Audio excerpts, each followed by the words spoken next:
అవతారము అనే మాటకు అర్థం ఏమిటంటే, అసలు ఈ మాంస చక్షువు చేత దర్శనం చేయడానికి వీలు లేనటువంటి భగవతి యొక్క స్వరూపం కరచరణాదులతో అందరూ దర్శించడానికి యోగ్యమైన రీతిలో క్రిందకి దిగి వచ్చి ఈ భూమి మీద నడయాడితే అవతారము అని పిలుస్తారు.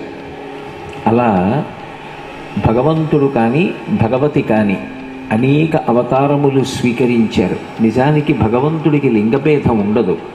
ఆయన స్త్రీ కాదు, పురుషుడు కాడు, నపుంసకుడు కాడు. భాగవతంలో పోతన గారు ఒక మాట అంటారు, స్త్రీ పురుష నపుంసక మూర్తియును కాక, తిర్య కమర నరాది మూర్తియును కాక, కర్మ గుణభేద సదసత్ప్రకాశికాక, వెనుకనందియుతానగు విభుతలంతు అంటారు. నిజానికి ఈశ్వరుడు ఒక రూపాన్ని పొందినటువంటి వాడు కాడు. సర్వవ్యాపకుడైనటువంటి పరమాత్మ అవతారంగా రావడానికి కారణమేమిటి అన్నది తానే చెప్పాడు భగవద్గీతలో. పరిత్రాణాయ సాధూనాం వినాశాయ చ దుష్కృతాం ధర్మ సంస్థాపనార్థాయ సంభవామి యుగే యుగే. అందులో ఆయన రావడానికి కారణం పరిత్రాణాయ సాధూనాం.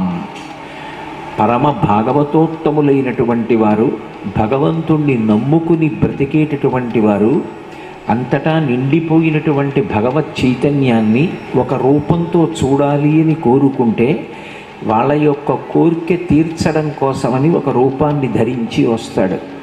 అలాగే వినాశాయచ దుష్కృతాం, ఎప్పుడెప్పుడు సమాజమును పాడు చేసేటటువంటి వ్యక్తులు, ధర్మ వ్యతిరేకమైనటువంటి స్వభావము కలిగినటువంటి వారు పెరిగిపోతారో అటువంటి వారిని సంహరించడం కోసం వస్తూ ఉంటాడు.